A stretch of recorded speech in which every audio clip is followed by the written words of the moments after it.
Je suis pour l'avortement, la chose est claire. Je n'ai jamais été un opposant à l'avortement, et j'ai même théorisé l'avortement dans un livre qui s'appelle Féeries anatomiques, parce que je théorisais en même temps l'euthanasie, et je suis aussi pour l'euthanasie. Donc j'ai lu des traités d'embryologie pour voir comment évoluait l'œuf, comment un jour le spermatozoïde rencontre l'ovule, comment ça donne un œuf, comment cet œuf va donner un embryon, comment cet embryon va donner un enfant, pourquoi est-ce qu'on parle d'un œuf, d'un embryon, d'un enfant, qu'est-ce qui fait qu'on utilise des mots différents. Et donc j'avais suivi l'évolution nerveuse de l'enfant pour pouvoir définir une distinction entre le vivant et l'humain. Je disais qu'il y a du vivant dès que le spermatozoïde existe. Le vivant, c'est le spermatozoïde, l'ovule, c'est spermatozoïde, ovule, ça devient un œuf. L'œuf est vivant, ça paraît évident. L'œuf est-il humain ? Tous les catholiques opposés à l'avortement disent oui, c'est une personne potentielle. Mais personne potentielle, c'est une fiction. Je suis un mort potentiel, mais je préfère être un mort potentiel plutôt qu'être un mort réel. Et chacun voit bien la différence qu'il y a entre être un vivant potentiel, un être humain potentiel et un être humain réel. Et donc j'avais regardé la date, je ne l'ai plus en tête, mais enfin, il y a un certain nombre de semaines qui font qu'on se dit, jusqu'ici on a du vivant, à partir de là il y a de l'humain. Il y a de l'humain à partir du moment où il y a une interaction entre le vivant et le monde. Quand il n'y a pas d'interaction, alors vous allez me dire qu'il y a des interactions chimiques tout de même, etc. Enfin bon, je dirais une interaction de conscience, même si c'est une conscience minimale, mais une réponse à des stimuli qui sont donnés par l'extérieur, par les parents, etc. Réaction à une voix, à une caresse, à une musique, à des choses comme ça, dès le ventre maternel.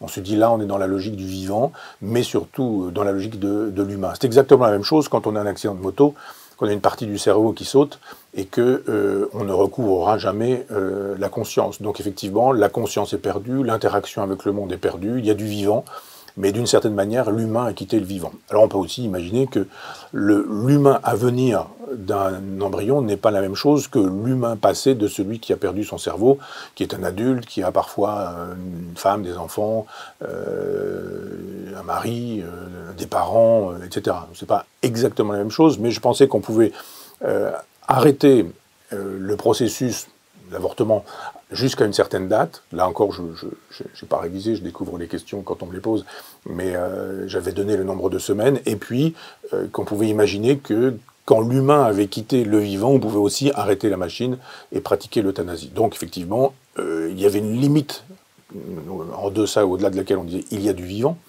Et puis, dans cette limite, il y avait deux morceaux où, effectivement, on n'était pas encore dans l'inconscience, on n'était plus dans l'inconscience, qui permettaient de justifier aussi bien l'avortement que l'euthanasie. Je suis toujours sur ces positions-là. Maintenant, je pense que l'avortement à l'époque de Simone Veil, une loi de Giscard quand même, je le rappelle, l'avortement n'est pas le même quand on n'a pas de contraception facile, quand on n'a pas de préservatif libre d'accès, quand on n'a pas de pilule anticonceptionnelle, quand on n'a pas de stérilet facilement obtenu. C'est évidemment pas exactement la même chose que quand on trouve des distributeurs de préservatifs et qu'on peut disposer d'une contraception facile, gratuite, remboursée par la sécurité sociale, ou peu coûteuse. Les préservatifs, c'est pas très cher. On se dit, mais pourquoi y a-t-il toujours autant d'avortements? C'est quand même quelque chose d'assez particulier. Quand la contraception est possible, pourquoi y a-t-il encore des avortements? Alors, je veux bien, il y a des accidents de contraception, il y a des gens qui ne prennent pas, des femmes qui ne prennent pas de contraception, qui se font violer. Tout ça est envisageable, et effectivement, ça fait partie des cas où on peut, bien sûr, avorter. Mais je pense qu'il faudrait multiplier le planning familial, familiaux, multiplier la possibilité de la contraception, de la facilitation de la contraception pour éviter l'avortement, qui n'est pas un geste léger. Maintenant, quand on imagine que l'avortement a une limite, c'est qu'effectivement on imagine qu'au-delà de cette limite, on est dans une logique d'infanticide. On n'est plus dans une logique d'avortement. Là, on arrête le processus vivant, mais on ne supprime pas un être, sauf un être potentiel. Mais il y a un moment donné où cet être potentiel, c'est un être réel, quand il est en interaction, je disais tout à l'heure, avec le monde, d'un point de vue conscient, pas d'un point de vue nerveux, alors à partir de ce moment-là, effectivement, on est dans une logique d'infanticide. Mais imaginez qu'on peut aller jusqu'aux 9 mois moins quelques jours, c'est-à-dire imaginez que voilà, on va accoucher dans les jours à venir, et puis on se dit détresse psychosociale. enlevez-moi cet enfant. Je trouve ça terrible. Mais je trouve ça terrible d'imaginer des enfants qui naissent à 7 mois et qui sont viables. Donc on voit bien qu'à 7 mois, un enfant peut continuer à vivre dans une couveuse, puis disposer ensuite d'une vie tout à fait normale. Donc on tue des enfants, cette fois-ci. C'est-à-dire qu'on n'arrête pas le processus embryonnaire. Là, pour le coup, on arrête une vie et on tue un enfant. On tue un enfant. Pour des raisons psychosociales, nous dit-on. Mais qu'est-ce qu'une raison psychosociale? Je dis, une raison psychosociale, c'est j'ai perdu mon travail, ou j'ai été dégradé dans mon travail et je vais gagner moins d'argent. Je vais devoir déménager. Mon petit copain ne m'aime plus, il est parti. Ou mon petit copain, c'est moi qui ne l'aime plus, j'ai plus envie finalement. J'avais envie de faire un enfant, mais finalement j'ai plus envie. Caprice personnel. Ça m'angoisse, je ne sais pas si je vais pouvoir être une bonne mère, etc., etc. Psychosocial, à chaque fois on dit, voilà, il y a du psychosocial, j'en veux plus. Et on dit, eh bien, aucun problème, on va vous le détruire. Eh bien, j'imagine qu'il faudrait faire ça une fois et montrer ce que c'est que sortir un enfant de 9 mois du ventre de sa mère et le tuer. Et le tuer. Et montrer la chose. C'est-à-dire montrer le médecin qui prend la piqûre, qui fait l'injection, et puis l'enfant qui s'arrête de vivre, et puis qui meurt. Et puis l'enfant, qu'on fait quoi après? On met à la poubelle. Après tout, si c'est une si petite chose, on met à la poubelle. Que fait-on de l'enfant de 9 mois moins quelques jours qu'on aura tué, qu'on aura délibérément tué? J'aimerais bien qu'on fasse un petit reportage là-dessus, qu'on montre un peu pour que les gens conçoivent ce que ça peut signifier, une détresse psychosociale qui permet d'en finir avec un enfant viable. Avec un enfant viable. Il s'agit d'un meurtre, il s'agit d'un infanticide.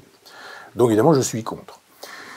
Pourquoi la gauche estime-t-elle qu'elle est progressiste quand, après avoir justifié la location des utérus, la vente du sperme, la vente des enfants, elle justifie qu'on puisse tuer des enfants viables? Qu'est-ce qui se passe? Qu'est-ce qui se passe pour qu'on se dise progressiste quand on est dans cette logique-là?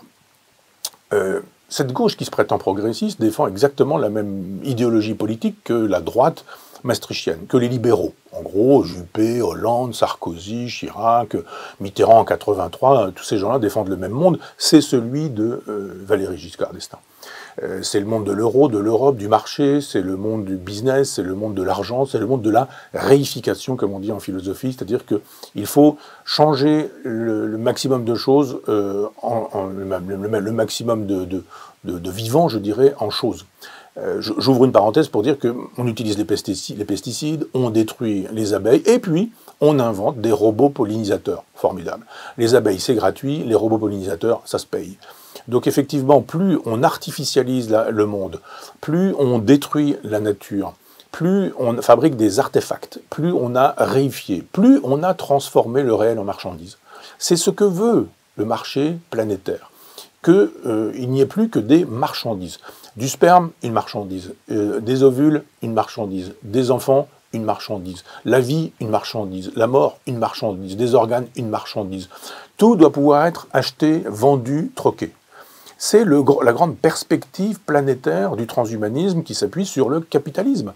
C'est-à-dire que ces gens qui se prétendent progressistes, ces gens qui se prétendent de gauche, font le travail du capitalisme au point qu'on n'aurait jamais pu imaginer. Je ne pense pas qu'on ait pu imaginer une seule seconde qu'il fallait transformer un enfant en objet, un objet dont on peut se débarrasser. Votre téléphone n'est plus fonctionnel, vous le jetez. Votre enfant n'est plus fonctionnel, vous le jetez. Votre masque a servi une journée, vous le jetez. Enfin, je ne veux pas être dans la vulgarité, mais je veux dire votre mouchoir, quand vous serez servi de votre mouchoir, ben voilà, après vous le jetez. Vous avez fini avec un enfant, des raisons psychosociales font que vous voulez en finir avec cet enfant, vous le jetez, aucun problème. Cette réification fait la part entre, ne fait plus du moins, la part entre les choses et le vivant. Et ça, c'est terrible. Le vivant n'est pas une chose. On peut faire tout ce qu'on veut avec des choses, on ne parviendra pas à animer cette chose, c'est-à-dire à donner une âme. Je ne suis pas de ceux qui pensent que l'âme est immatérielle, mais de ceux qui pensent que l'âme existe. L'âme, c'est ce qui enveloppe le corps. Et donc, on peut être athée, comme je le suis, ne pas croire à l'immatérialité de l'âme, tout en croyant à ce qui fait la subjectivité d'un être, l'identité de cette subjectivité, et que j'appelle l'âme. Cette négation de l'âme pour produire une réduction pure à du matériel. Et le matérialiste que je suis n'est pas dans cette définition d'un matérialisme trivial, c'est un matérialisme éminemment trivial. Un enfant n'est pas un enfant, il n'est pas pourvu de cette âme, immatérielle pour ceux qui croient, matériel pour moi. Non, c'est juste un assemblage d'atomes dont on peut se défaire comme on se défait d'un rasoir le matin quand on s'en est servi. Rasoir jetable, je jette. Enfant jetable, je jette. Qu'on dise qu'on est eugéniste à ce moment-là, qu'on le dise clairement, qu'on fasse savoir que Mengele était un personnage formidable et que c'était notre grand ancêtre, que ce soit clair au moins ces choses-là. Mais qu'on ne fasse pas croire qu'on est progressiste, qu'on ne fasse pas croire qu'on est de gauche, qu'on ne fasse pas croire qu'on est humaniste en tuant des enfants. Je pense qu'il y a une époque où cette gauche-là était pédophile, aujourd'hui elle fait le dos rond, cette gauche-là, et bien on revient sur les mêmes erreurs, c'est-à-dire que là pour le coup il ne s'agit plus d'abuser sexuellement des enfants, il s'agit juste de nier les enfants. Ces enfants, si vous n'en voulez plus, jetez-les, la gauche appelle ça du progressisme. Je suis désolé, dans ces cas-là, j'ai bien envie d'être régressif.